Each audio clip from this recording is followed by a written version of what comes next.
네, 안녕하세요. 아직도 날씨가 많이 차네요. 네, 365 오늘 치료하는 그리고 42도의 기적이라는 캐치프라이즈의 암 환자만을 보고 있는 암이랑의 김선만입니다. 암은 추위도 없고 더위도 없고 휴일도 없고 밤낮 없이 잘하고 있습니다. 하지만 반대로 우리 몸을 지지해주는 면역을 유지해준다면 우리 몸에서 생긴 암세포들이기 때문에 반란을 일으킨 또는 우리 몸을 괴롭히는 그런 세포들이지만 또 적절히 대처한다면 면역이라는 우리 몸의 경찰을 깨운다면 충분히 암 치료에도 도움을 받을 수 있다고 생각합니다. 지난주에 세포 독성 항암제에 대해서 우리 학생 수준으로 너무 각해졌다는 얘기도 있습니다. 그럼에도 불구하고 우리 암 환자나 암 환자 가족 입장에서는 그 정도는 이제 알아야 되지 않을까. 그래야 내가 쓰는 항암제가 어떤 식으로 작동한다 또는 부작용이 왜 일어나는가 대해서 간단히 이해할 수 있는 그런 시간을 가졌고요. 오늘은 표적 치료제 우리가 세포독성 항암제는 이제 역사가 한 80년 정도 됐지만 표적 치료제나 또는 다음 주에 할 면역 관문 억제제 같은 경우는 그렇게 오래된 역사가 있지는 않습니다. 그럼에도 불구하고 워낙 그 시장이 크기 때문에 굉장히 많이 연구되고 있고요. 실제로 많은 효과를 본 경우도 있고 또 경우에 따라서는 우리가 표적이나 면역이라 해서 부작용이 꼭 없을 것 같지만 꼭 그렇지만은 않습니다. 그래서 그런 점에 그 작용이 어떻게 되는지 또는 왜 사용되고 있고 또 이것들의 부작용은 또 어떤 게 있는지를 알므로써 우리가 그런 그 문제점에 대해 대처할 수 있는 그런 능력이 길러지기를 바랍니다. 그러면 지난주 질문 보고 다시 연달아서 보도록 하겠습니다. 네, 지난주에 질문이 이랬었죠. 두경부암은 얼굴과 목 쪽에 이제 얼굴과 목 쪽에 암이 발생하는데 두경부암도 효과가 있나요? 오늘 치료하는 영상 보면 복부에 치료하는데 얼굴과 목 부위까지 효과가 있는지 궁금합니다. 답변 부탁드릴게요. 네, 충분히 질문이 갈 수 있는 부분입니다. 이분이 환자분인지 아닌지는 잘 모르겠어요. 그런 표현은 없어 보여서 아마 환자분이거나 또는 보호자분이시겠죠. 통상적으로는 그 기종에 따라 좀 다르긴 한데요. 먼저 간단히 설명하면 오히려 그 저기 복부나 심부 쪽에 있는 것보다 두경부 쪽은 암이 드러나는 경우까지 있을 수 있습니다. 그래서 인후부라든지 또는 뭐 코 쪽에서도 있을 수가 있고요. 여러 가지 이제 병변 자체가 우리가 시야로 확보할 수도 있다. 직접 어떤 그 기종에 따라서 직접 열을 가할 수도 있습니다. 그래서 오히려 열을 실제로 올리는 데는 더 도움이 될 수도 있다는 그런 장점이 또 있을 수 있습니다. 그럼에도 불구하고 이제 그 구조상 해부학적 구조상 우리가 중요한 부분들 특히 눈이라든지 뭐 신경, 기도 같은 중요한 부분들이 있어서 좀 안전하게 한다는 것이 좀 까다로울 수는 있긴 하지만 그리고 그 병변의 위치 깊이 또는 뭐 보철 상태, 피부 상태 등도 봐야 되는데요. 병마다 장비가 다르다고 했기 때문에 그리고 경험 차이 있기 때문에 좀 다를 수는 있지만 해볼 수 있다. 모든 기종이 다 된다는 건 아니고요. 거기에 그 적용할 수 있는 기종이면 됩니다. 아미랑에서는 당연히 적용할 수가 있습니다. 그 도자가 큰 것만 있는 게 아니라 작은 게 있고 러빙 등을 통해서 할 수도 있기 때문에 지금 현재도 하고 있고요. 그리고 이제 그뭐 온열 치료 항상 얘기 드리지만 단독으로 암을 치료한다고 치료하는 치료 방법이 아닙니다. 다른 게 전혀 안 될 때는 어쩔 수 없이 단독 또는 다른 치료 뭐 고압선서라든지 고용량 비타민 C랑 하지만 기본적으로 치료 방법들이 있는 경우 특히 두경부암의 경우에는 방사선 치료 효과 있는 경우들이 꽤 많거든요. 조직 검사 결과를 보더라도 그래서 그런 경우 또는 항암 효과를 또 같이 하는 경우도 있기 때문에 그런 경우에 그 효과를 높이기 위한 병행 치료로서 충분히 도움이 되고 연구도 많이 돼 있습니다. 많이 돼 있고 효과적이라는 논문들이 상당히 많이 있습니다. 근거가 있다. 얘기 드릴 수 있고요. 예, 뭐 이건 뭐 너무나 뭐 워낙 많기 때문에 나중에 방사선 치료할 때 제가 한번 같이 원일 치료하고 병행 치료에 대한 내용을 한번 다뤄보도록 하겠습니다. 뭐 워낙 많은데 그냥 간단한 논문 보면은 요것도 이제 그 시스테믹 리뷰라는 게 그리고 메타 아나리시스라는 게 굉장히 그 근거가 레벨이 높다. 근거 그런 그 의미의 그런 논문입니다. 그렇게 했을 때 이건 2015년인데 결론이 뭐냐면 방사선 치료와 고온 치료 이건 이제 해석을 자동으로 시키는 게 고온이라는데 온열 치료라고 보통 보시면 됩니다. 온열 치료를 병행하면 방사선 치료 단독에 비해 두경부암의 관해 두경부암이라고 꼭 집었네요. 두경부암의 관해율을 약 25% 이거 어마어마한 거예요. 굉장히 많이 향상시킨 겁니다. 그러면서도 중요한 것은 병행했을 때 합병증을 더 증가시키지도 않았다는 거예요. 통상적으로 오히려 줄인다는 논문들도 있습니다. 그렇기 때문에 효과는 올려주고 부작용이 더 늘지 않았다라는 것만 하더라도 온열 치료가 방사선 치료와 같이 해서 충분히 유용하다고 할 수 있습니다. 이거 말고 그 논문이 굉장히 많습니다. 예, 결론적으로 복부에다가 하지 않고 실제로는 얼굴이나 목 부위에 가능하다면 그럼 봐야 됩니다. 환자 상태를 봐야 되는데 할 수 있습니다. 답변은 가능합니다.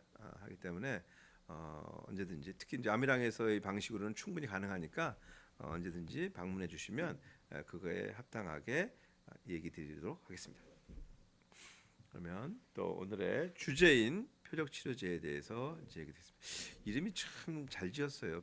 표적이 있다. 표적이 없으면 안 된다는 뜻이겠죠. 그래서 우리가 암 환자들이 이제 조직 검사를 하거나 그러면은 또는 뭐 이방 같은 경우 수술하고 나서도 조직 검사를 하는데 그때 그냥 단순 조직 검사도 있지만 면역 화학 검사도 합니다. 면역 조직 검사. 그래서 그걸 통해서 표적을 확인하는 단계를 거칩니다. 표적이 있으면은 아무래도 우리가 치료할 곳이 더 많다는 거기 때문에 표적을 통해서 이제 치료가 된다. 그렇죠? 곧 성장실 표적이 있는 치료를 선택적으로 치료한다는 것이죠. 그래서 부작용이 없을 거라고 이제 과거에는 상당히 적을 거라고 생각했는데 그래도 표적도 또 그 특유의 부작용이 뚜렷해서 없다가 아닙니다. 좀 다르다라는 표현이 맞고요. 좀 세포 독성은 좀 다르다는 표현이고 뭐 비슷한 부작용도 있기도 하고요. 그리고 그 통상적으로 정맥 주사 위주로 사용되던 세포 독성 항암제 물론 세포 독성도 경구도 있지만 표적 치료제는 먹는 항암제들이 많습니다. 그래서 이것이 그 투약 치료의 방법에서 좀 편리해졌다라는 것도 주지의 사실입니다. 뭐 여러 개가 있는데요. 일단은 우리가 성장 신호라는 게 있습니다. 성장 신호가 있는데 그런 것들을 이제 차단해서 성장 신호가 차단되면 성장을 안 하니까 성장이 멈추겠죠. 이거를 조직 검사 시에 면역 화학 검사를 합니다. 그래서 그걸 통해서 그런 성장 인자가 있느냐, 표적이 있느냐를 찾고 표적에 따라서 이름이 이제 이거 폐암 관계된 건데 폐암에서 주로 관계되는데 이름이 많이 익숙한 분들도 있을 겁니다. 지금 드시는 게 타그리소 타세바지오트립이라는 표적 치료제가 개발돼 있습니다. 그리고 그 표적 치료제마다 또 내성이 생기면 그거에 맞는 또 1세대, 2세대, 3세대 뭐 이런 식으로 계속해서 개발되고 있는데요. 어쨌거나 그 표적을 하면 상당히 초반에 효과가 있습니다. 꽤 오랫동안 효과가 있는 경우도 있고요. 반면에 표적이 없다면 뭐 사용을 아예 하지도 못하고요. 표적이 있었더라도 이 암의 특성상 표적을 피해가는 변이를 일으켜서 또 표적 치료제의 효과가 없어지는 경우, 내성이 생기는 경우가 있습니다. 그래서 사실 그것이 제일 문제죠. 일단은 표적 치료제는 사용할 수 있는 경우가 제한되어 있다. 표적이 있어야 돼요. 즉 표적에 합당한 어떤 신호가 증폭이 되어 있거나 변이가 있어야 돼요. 근데 그 변이가 사용됐더라고 하더라도 암의 특성인 변이로 인해서 또 이제 그거에 대한 또 다른 변이를 만들어 버리는 성질이 있거든요. 암세포들이. 그래서 이제 조금 초반에 표적이 있을 때 효과는 좋지만 언젠가 내성이 생기는 경우도 상당히 꽤 있습니다. 그리고 또 부작용이 없는 것이 아니라 피부 증상이 꽤 많습니다. 많고 그다음에 설사, 그다음에 간 수치 상승, 특히 이 세 가지 정도 굉장히 특징적인, 특히 성장 신호 차단제에서는 그렇습니다. 이건 이제 어디 외국 논문에 실렸던 내용인데요. 이런 식으로 손톱 보면은 이런 게 굉장히 표적 치료제의 특징입니다. 표적 치료 쓰면 이 손톱 오른쪽 하단에 보면 이런 게 보이죠. 옆에 이 붉은 거는 털이 많아서 외국 환자들 잘 안 보이는데 오른쪽 아래 이런 손톱 모양 끝 말단이 뻘개지면서 그 손톱 눈이 드러나고 푸석푸석해지고 뭐 선이 가고 뭐 이런 것들이 특징적인 표적 치료제 피부 부작용 중에 하나입니다. 표적 중에서 이제 허투라는 것도 있습니다. 사실은 허투도 이게 성장 신호 중에 하나인데 특이하게 그 유방암 쪽에서 많이 이제 사용됐었습니다. 그래서 허투라는 상피세포 성장 수용체가 있는데 이 수용체가 암세포들이 많아집니다. 많아지면 신호를 많이 받게 되기 때문에 성장 속도가 빠르죠. 그래서 이런 성장 속도가 빠르고 신호를 받는 이 신호 자체를 막아버리면 굉장히 효과적으로 암 사이즈가 확 줄는 게 보이는 경우가 있습니다. 이것도 이제 표적이 있어야 되겠죠. 그래서 이름으로 이제 허셉틴이라는 게 이제 최초에 나왔었고 퍼제타.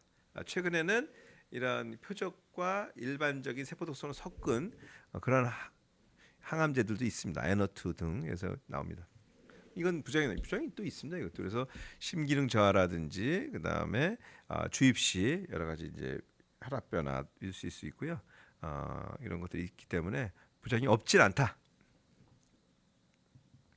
예, 그래서 정상 세포가 예를 들어서 허투, 그러니까 성장해라, 분열해라라는 이제 그런 신호를 받는데 신호가 이 가운데 파란 게 신호고요. 성장을 받는 이제 그 받침대 같은 게 있죠. 이게 저기 수용체예요. 수용체가 정상 세포가 이렇게 하나 정도 있다면 오른쪽에 있는 암 세포를 보면은 수용체가 많은 거예요. 그러니까 이 성장 신호가 몇 개 없어도 그러니까 성장 신호를 다 받아서 막 자라버리는 거예요. 분열하고 그러니까 암세포의 특징이죠. 막 분열하는 거죠. 그래서 여기 보면 이제 항체처럼 생기고 허셉틴이라는 게 항체예요. 항체인데 거기를 막아서 이거 붙지 못하게 해버리는 거죠. 그래서 허투 리셉터에 붙는 그 표적 치료제 허셉틴 이렇게 되면 막히니까 암세포가 더 이상 성장 시료를 못 받아서 이게 성장하지 말라나다 하고서 이제 스스로 이제 사멸하게 되는 그런 과정을 겪습니다. 그래서 정상 세포는 성장 수용체가 허투라는 수용체가 많지 않은데 암세포는 특이하게 많아진 상태. 여기를 막아버리니까 성장하지 못하더라. 이게 이제 기본적인 컨셉입니다. 그다음에 그 표적 중에서 혈관 신생 억제제라는 개념이 있습니다. 우리가 암도 자라려면 먹이가 있어야 돼요. 그러면은 결국 산소 공급도 받아야 되고 당도 먹어야 돼요. 뭐 다른 영양소도 먹어야 되지만 그러려면 공급 뭐 도로가 있어야 될 거 아니에요. 그러니까 도로를 막 뚫어요. 계속해서 새로운 도로들을. 그러니까 이런 새로운 도로를 뚫는 신호들을 잘 받아들이려고 변해 있어요. 변해 있는데 이걸 이제 차단해 버리면 빨리 자라는 게 차단되다 보니까 혈관 어떻게 보급로를 막 차단시켜 버리는 거죠. 그러면은 결과적으로 혈관을 만들지 못해서 성장이 멈추거나 퇴행하더라. 이런 생각으로 한 겁니다. 그중에 굉장히 대표적인 약물이죠. 아바스틴, 아바스틴 많이 쓰고 있습니다. 근데 역시 마찬가지로 다른 표적 치료제와 마찬가지로 부작용이 있을 수밖에 없습니다. 혈관 생성은 정상 조직도 필요합니다. 그러니까 죄송합니다. 재채기를 했네요. 혈관 생성은 우리 몸도 상처가 생길 수 있습니다. 상처가 생기면 우리도 거기에 도를 닦고 고쳐야 되는데 고치는 여러 가지 뭐 군인도 보내야 되고 수선도 해야 되는데 그러려면 길이 필요해요. 길을 만드는데 우리 몸도 길을 못 만들어요. 그래서 상처가 지연된다든지 또는 출혈 가능성도 있고요. 드물게 장천공 된다는 그런 보고도 있었고 혈압이 높아지는 분들이 꽤 많아요. 그래서 혈압 좀 관리 좀 해야 됩니다. 그래서 부작용이 있다. 있지만 암에 또 필요하면 쓸 수 있고요.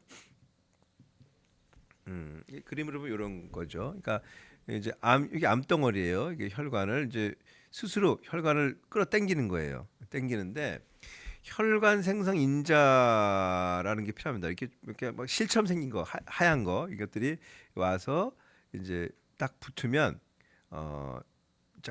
혈관이 만들어지는 거예요. 큰 주류에서 쭉 당겨서 혈관을 만들고 그 혈관에서 보급받은 산소나 영양물을 통해서 계속해서 커져 나가고 있는 거예요. 네, 그런데 지금 혈관 신생 억제제 중에서 이제 아바스틴이라는 녹색이 그 혈관 신생 억제제예요. 얘가 이제 혈관 생성 인자 쪽에 가서 거기를 막아버리는 거, 못 저기 접하지 못하게. 그러니까 아까 이렇게 꼬불꼬불한 흰색이 붙으면 혈관이 글로 자라나는데 이 아바스틴이라는 녹색이고 뭐 그때 아까 보라색이 있는데 여기 서로 붙어서 이제 더 이상 작동을 못하게 막아버리는 거예요. 리셉터, 그러니까 수용체를 막아버려요. 그러면은 혈관 생성 인자가 작동을 못해서 더 이상 혈관이 안 생기니까 제일 오른쪽에 보면은 이렇게 줄어들고 있죠. 암 조직이 혈관도 좀 새로 생기지 않다 보니까 기존에 있던 데는 조금 아직 살아 있지만 새로 생기지 못한 데는 퇴행을 해서 암세포 크기가 줄어드는 모습이 보입니다. 오른쪽에 보면 즉 그래서 암도 혈관이 필요하다. 혈관을 생성하려면 혈관 생성 인자랑 붙어야 된다. 혈관 생성 인자가 붙지 못하게 하는 것이 혈관 신생 억제제 표적 치료제이다. 이렇게 정의할 수 있겠습니다. 그다음에 우리가 그 성장 인자를 갖다 증폭시키는 걸 못하게 하고 혈관을 이제 그 만드는 것도 막고 하는데 이암 세포는 DNA 복구 능력이 굉장히 강력히 잘 복구하면서 막 생존 본능이 굉장히 강한데 우리가 지난 시간에 얘기했지만 세포 독성 중에 뭐 백금이라는 거 갖고서 이제 공격을 했단 말이에요. DNA를 파괴했어요. 파괴했는데 파괴해도 복구해 버리면 끝이잖아요. 그래서 복구를 하는 그런 능력이 있는데 그 능력을 막는 그런 표적이에요. 그러니까 복구하는 능력을 막아버리는 거. 이것도 이제 복구하는 그 능력을 표적으로 해서 막는다 그런 뜻이에요. 그래서 우리 약 이름 중에 올라파립이라는 게 있어요. 좀 최근에 많이 나온 약인데, 즉 암세포 자체가 아까 DNA 복구를 못하게 거기다가 이제 뭔가 걸어버리고 백금 같은 거, 플라틴 같은 그런 약물, 또 다른 약물들이 있죠. 그걸 통해서 이제 고장을 냈는데 이 고장을 막으려는 그런 수단이 DNA 복구 기전이 있어요. 요 복구하는 것까지도 못하게. 그러면은 고장도 나는데 고치지도 못해. 그럼 죽는 거죠. 그러니까 DNA가 를 고쳐서 다시 살아나려고 하는 그런 욕망 자체를 꿈도 못 꾸게 하는 그런 약 중에 하나인데 이것도 이제 내성도 잘 생기고 그래요. 그래서 하여튼 뭐 그럼에도 불구하고 필요할 땐 써야 돼요. 역시 마찬가지로 이제 부작용이 있을 수 있습니다. 빈혈, 어지러움, 호흡곤란, 그 다음에 약물 복용 누락 뭐 여러 가지 가능성인데 이런 것들 뭐 그나 부작용 있습니다. 복구 억제제. 요게 이제 그 논문에 나왔던 내용입니다. 보면은 이제 오른쪽에 우리가 이중 나선 구조잖아요. 제일 왼쪽에 보면. 근데 요거 번개 치듯이 딱 우리가 어떤 약제나 이게 손상을 줬어요. 약제나 또 자연 손상이 되기도 해요. 손상이 되면 오른쪽으로 보면 이게 다시 복구해서 원래대로 이중 나선이 되는데 그럼 살아나는데 요 X자로 된 거 복구하는 그 부분을 막아버리는 거예요. 이게 복구 억제 표적이에요. 표적.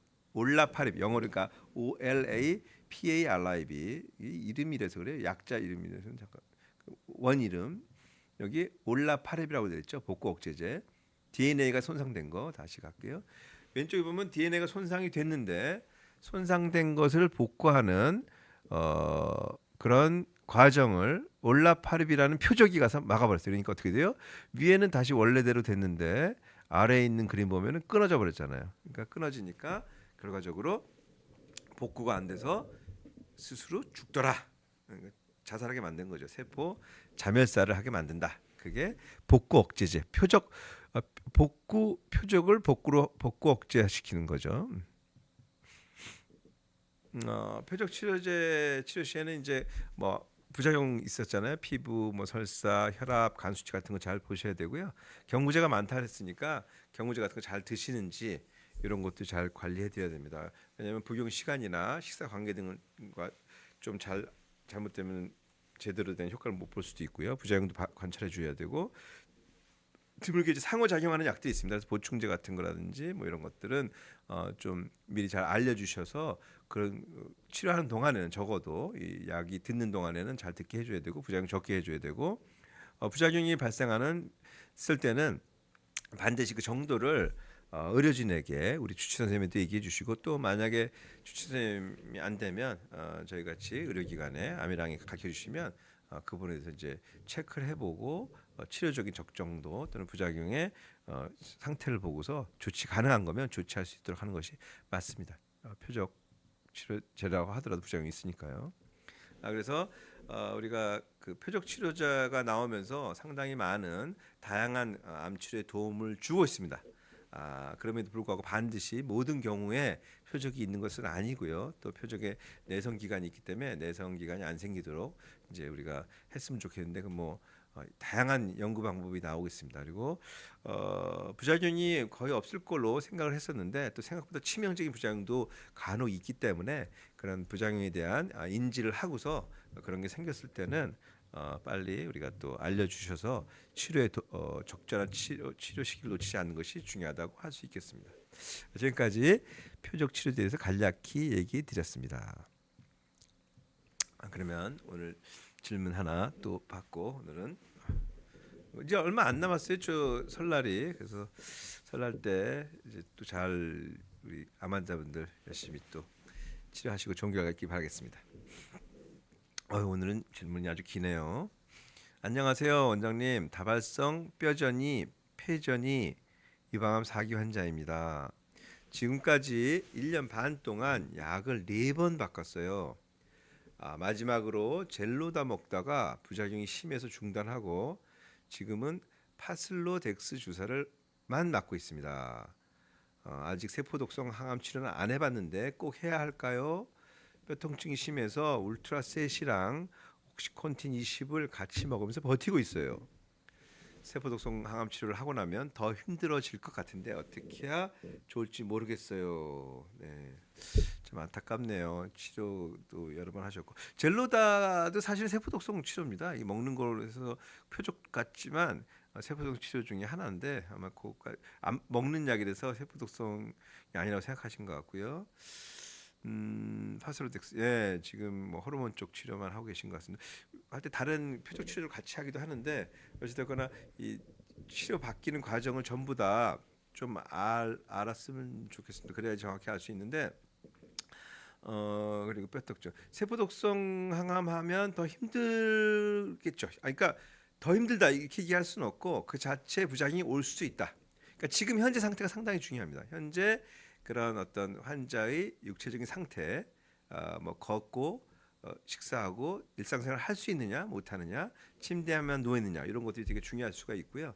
그 다음에 기본적인 혈액 검사 등이 좀 중요할 수가 있습니다. 그리고 뼈 통증인 경우는 아마도 그 세포 독성 항암제 말고 방사선 치료가 필요할 수도 있습니다. 그렇기 때문에 좀 더 구체적인 다양한 자료들이 있었으면 하는 생각이고요. 세포 독성으로 들을 수도 있습니다. 충분히. 그렇기 때문에 절대로 희망을 놓지 마시고 한번 좀 조금 더 자세한 자료를 좀 봤으면 좋겠습니다. 왜냐하면 유방암의 어떤 상태, 예를 들어서 호르몬 양성인 것 같고요. 제가 볼 때는 허투는 음성인 것 같아요. 요것만 봐서는. 근데 명확할 수는 없고 아마 호르몬 양성인 것 같습니다. 그리고 뼈가 어디 전이 됐는지, 걷는 데 문제가 없는지 등등이 좀 필요할 것 같습니다. 충분히 한 번 더 해보실 수 있으니까요. 언제든지 그런 자료를 갖고 내원하시면은 한번 도움이 될 수 있는 조언을 드리도록 하겠습니다. 다음 시간에 한 번 더 좀 자세히 얘기 드리도록 하겠습니다. 네, 오늘은 암 치료 중에서 항암 치료 중에서 지난주에 그 세포독성 항암제에 이어서 이번에는 표적 치료에 대해서 간략히 알아봤습니다. 아는 것이 힘이다. 뭐 너무 두려워할 것도 없고요. 이런 게 있구나. 이런 부작용이 생길 수도 있고 도움을 받을 게 있구나. 이런 것들이 더 중요하지 않나 생각입니다. 그럼 다음 시간에 면역 관문 억제제, 뭐 소위 면역 치료제로 불리우는 면역 관문 억제제에 대해서 얘기 나누도록 하겠습니다. 일주일 잘 보내시기 바랍니다. 네, 안녕히 계세요.